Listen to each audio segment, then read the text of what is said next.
vibrating lawyer. That's her. Yes.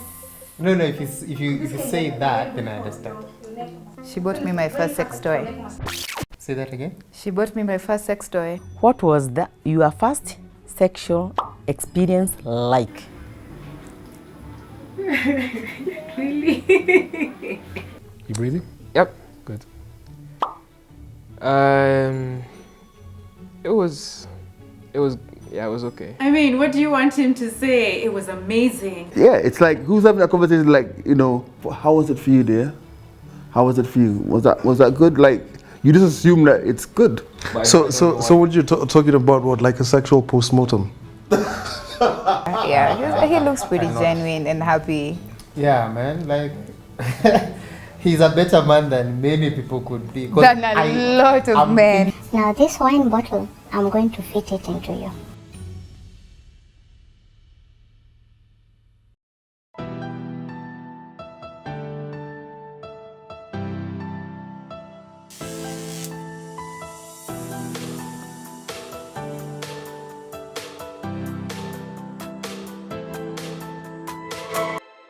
Jonas, cue us down. Count down, or we're good. All right. Okay. Okay.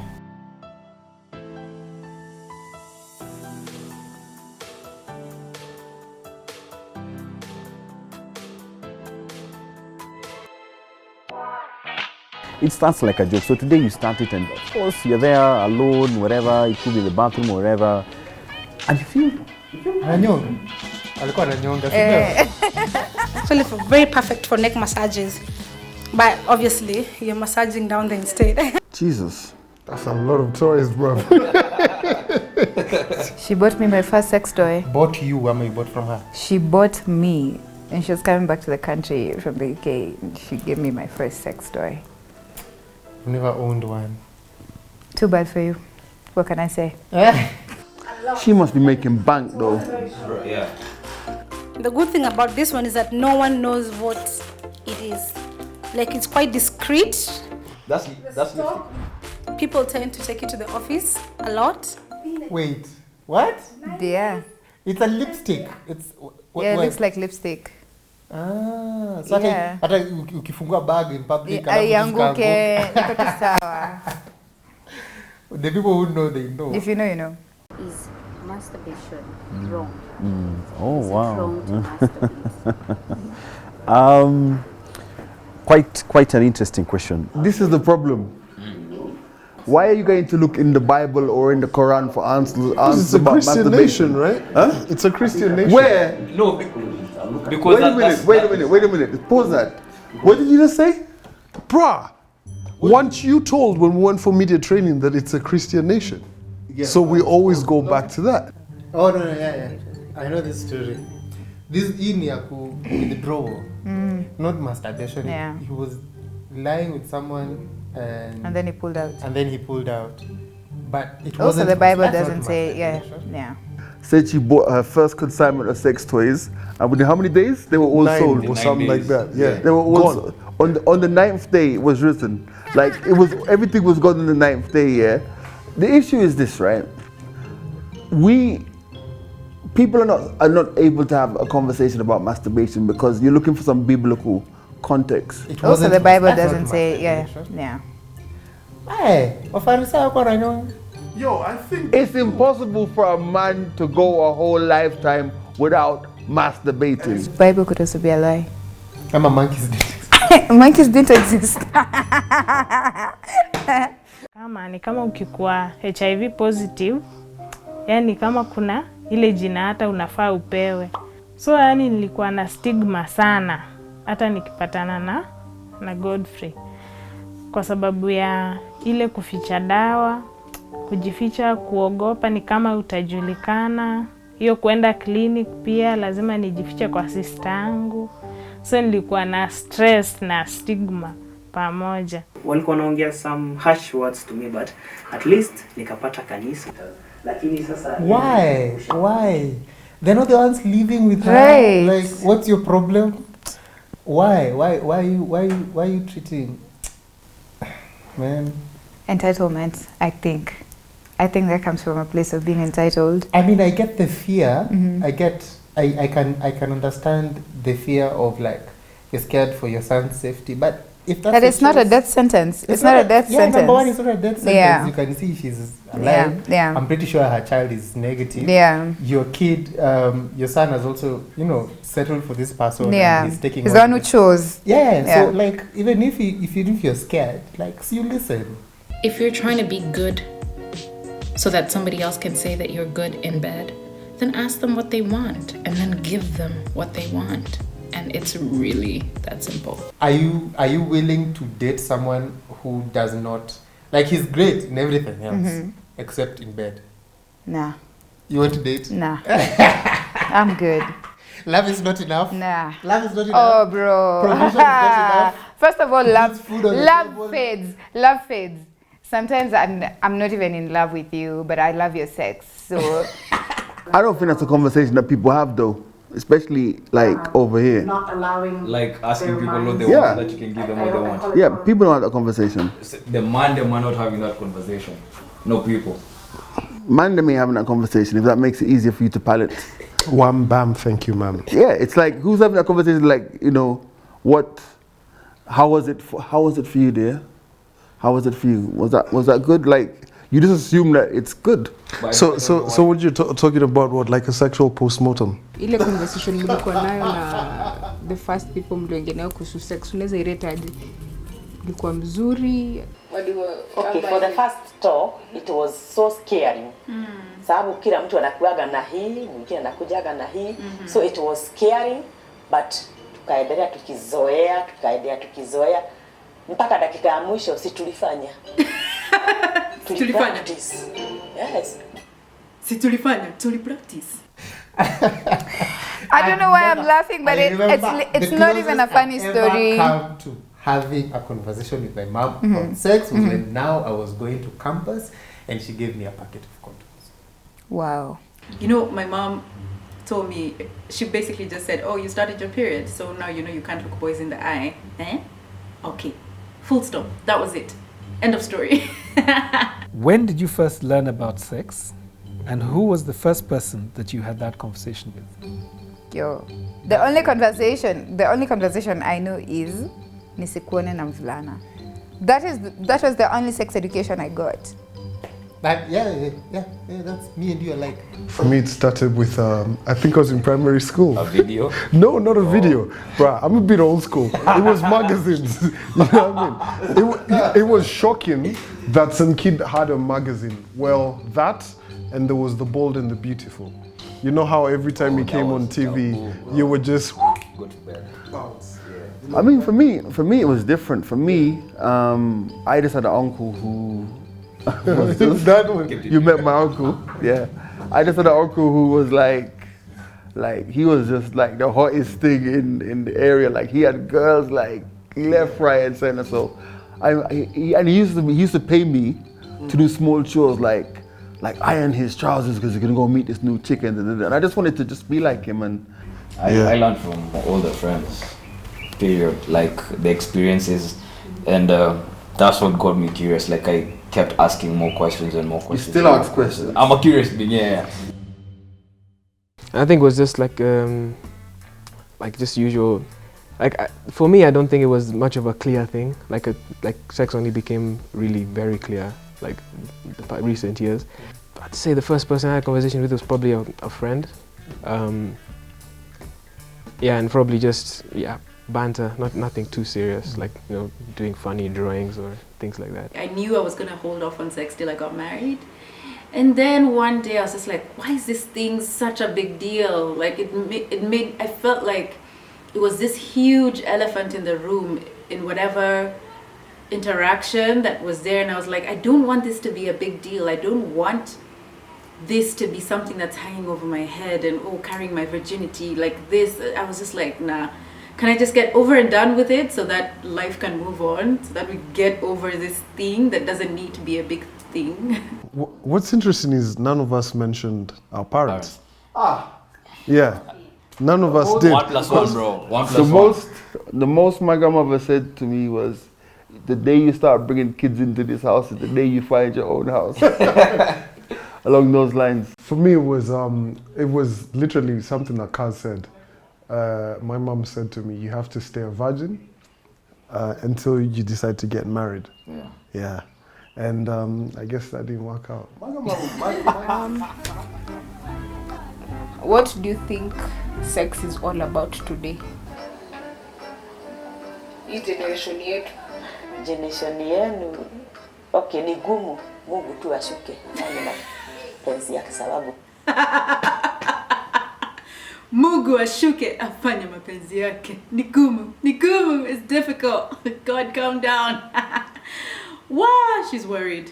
And I feel like with this, especially my generation, with this whole internet kind of entering phase, that with all this information kind of coming in, especially the pornography, like a majority of guys I know, it's almost like if the relationship isn't going to lead to sex, then it's kind of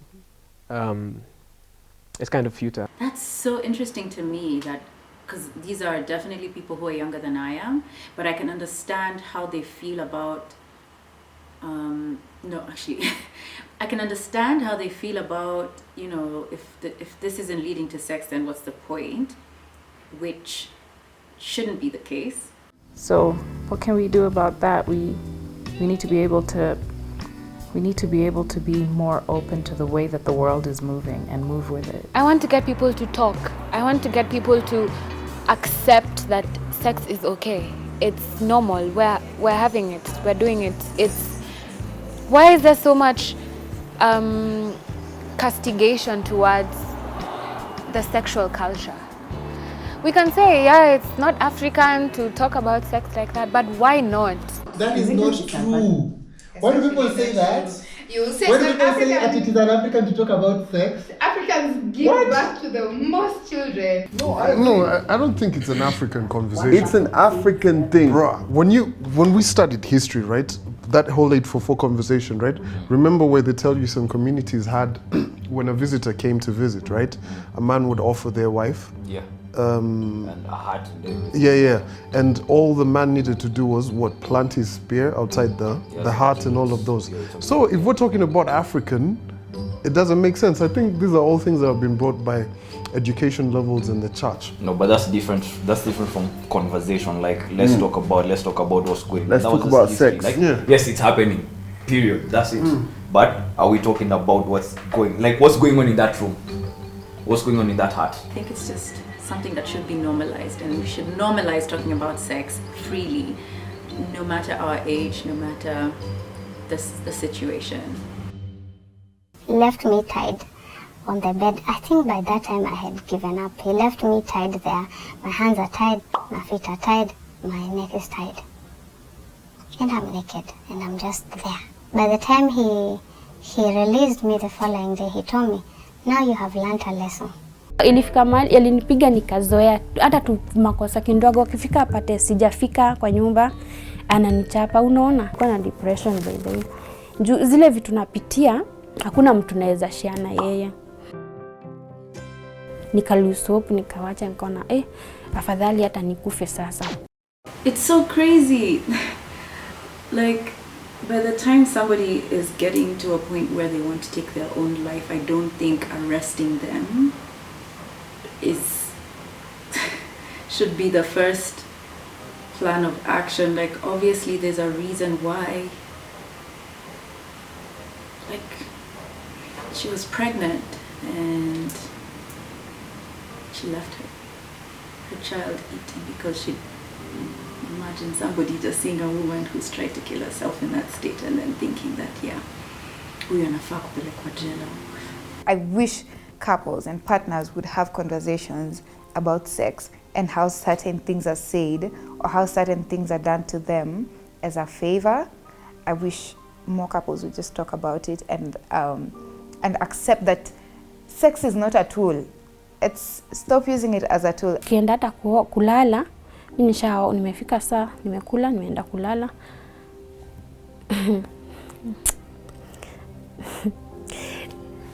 Nilikuwa nasikia tu mtu amenirarulia atangua na kushika tu ana sex na ana sex na wewe. Unajua mimi sikuwa enjoy sex kwa hiyo marriage. Whether we are married, whether we are having a thing whether we're in a relationship, the minute I say no and you go ahead and do it, it's outright rape.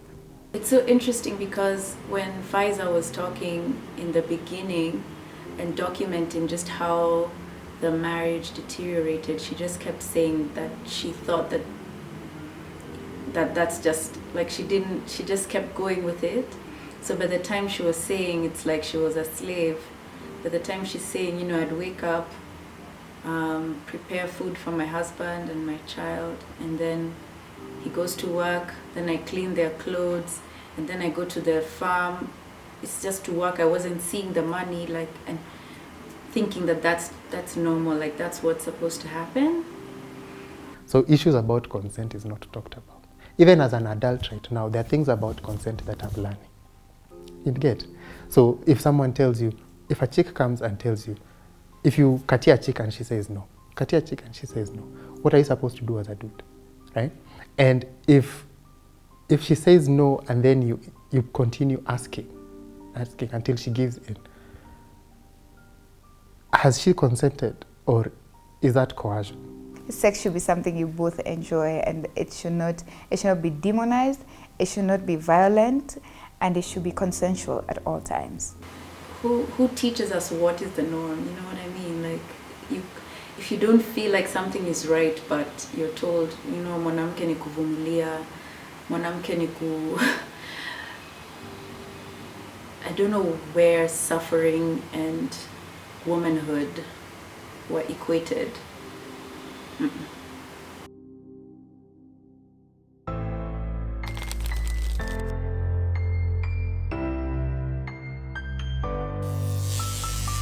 How do you feel after the episodes you just watched on sex education and intimate partner violence? I loved the first video. I loved that it was a platform for, you know, the kids to speak with their parents about it. And even though it was clear that it felt like the first time they were having such a conversation, but it was really nice to see them open up and for that to be such a safe conversation. The episode with same sex and everything, I think there's a lot of people who, you know, they have freedom, yes, but they really don't have freedom. Because if you think about, one of the ladies said, I can only tell you my sexual orientation if we get super, super close. But they're afraid of opening up to their families, and their families are, you know, the last refuge. Mm-hmm. The one on intimate partner violence, that one was quite jarring. It was quite heavy. It was very emotional, and it really struck a chord because, you know, there's a lot of women who find themselves in spaces such as those just because nobody taught them that that's not how it's supposed to be, and that you're not supposed to be living in fear when dealing with such things. What is my view on the perception of sex-related issues in the country and our society? It's crazy because we live in a society where people are scared of getting pregnant, that they are scared of getting sick. So there's just a lot of things that we need to change. There's just a lot of ways that we need to start saying some of these things so that it doesn't, when people hear sex, they're not, eeh. I don't understand why it is a taboo subject to talk about it. Do not let people learn on the job. Please, please, please. You don't do that with your own career. Why are you doing it with something as integral as sex? I wish it was such a normalized conversation that you are sitting with your folks and you're like, you don't have to say engage in sexual activities, you can say have sex. You know, I feel like you can tell just how conservative people are based on even the language and the words that they're choosing to use because of how taboo such conversations are to have with parents. Even when we talk about children in schools not being given sex education and assuming that they do not know anything about sex or the anatomy or sexual orientation or sexual pleasure, I find it is such a big lie. You know, because me, I found out as a kid. Since you didn't learn about sex from your parents, what would you do different right now since you have a child that you're raising? Let me first say, I wish sex education would be introduced in our schools because nobody listens to teachers more than students. I tried to change my daughter's way of learning something that she's been taught by her teacher, and she'll say, no, ma'am, teacher said. The fact that she can say, teacher said, she's not listening to me. She does not care about my opinion. Teacher said. And that has so much power. Because you can imagine these kids who are having sex not knowing that they can get pregnant because they weren't taught about it. They were just told peer pressure, you know, let's do this fun thing. A lot of people are like, oh, they're too young to find out about it. Would you rather they found out about it in class or, you know, at some party or something, you know, one of those things, right? The only sex education that I knew is that it was wrong, and I didn't find it from my parents. I probably just heard about it in school, from other people. It's one of those things you know it is wrong for you to do. You get? So if you're doing it, I have to be in hiding. I'd say, not just for me, but for like peers, is there should have probably been a more, you know, different conversation, or rather precise, to do with contraceptives. You get? Because it was always, don't have sex, it's bad. I'm thinking about it. If your parents brought contraceptives to the house now for his case, yeah, like condoms and everything, that would look like, yes, they are allowing you to engage in sexual activity, but they're asking you to be safe. Weighing their options, they'd rather not. Like, no sex, boom, boom. Man, I feel like it was easier to raise us. It was. It was actually easier to raise us before the internet age, because my first experience with pornography was in a magazine. It wasn't even video. I probably started seeing video when I was 19. I think it was a tape. Yeah. Yeah, a cassette tape. The difference also between the way in which guys grew up over here and grew up maybe elsewhere is that I think there's a big difference in terms of boarding school and day school, you know? Because like, whereas in Jamaica, day school is the norm. Like, I think in Jamaica, there's probably only 2 boarding schools. Yeah. But we all went to day school, so, you know, once the school day was done, we were at the bus stops, you know, socializing, you know what I mean? Whereas you guys were still in prison. Give a parting shot of your choice on what you just watched or sex in general. Yo, have responsible sex. Sex is amazing when done right. Ask your partner questions without being afraid. Tell your partner where you want to be touched, how you want to be touched, what makes you feel good, and what does not. There's nothing wrong with that. I think the more people learn about sex and the more it's demystified and, you know, not made to look like taboo, the better relationships we'll have, and better relationships will have a spin-off of better families, and better families will have better offspring. And it's very important we can move the whole society forward just by being more open about what we like and what we don't like. I'm really glad that these episodes are out there and that they're going to, you know, be available for people to watch, just so that we can understand more about these things that we're dealing with. When it comes to sex, like I said, make sure you're enjoying it. Yeah. If you're not enjoying sex, please don't have it with that person. Let's become uncomfortable to the point where we'll be comfortable. Like, it's a transition. Like, yes, we need to talk about these things. These things are happening. If we don't pay attention to them, then it doesn't benefit anyone. I think it's up to us to just empower everyone with knowledge and to take away the stigma around talking about such issues. So we definitely need to lay some more emphasis on that. Cool.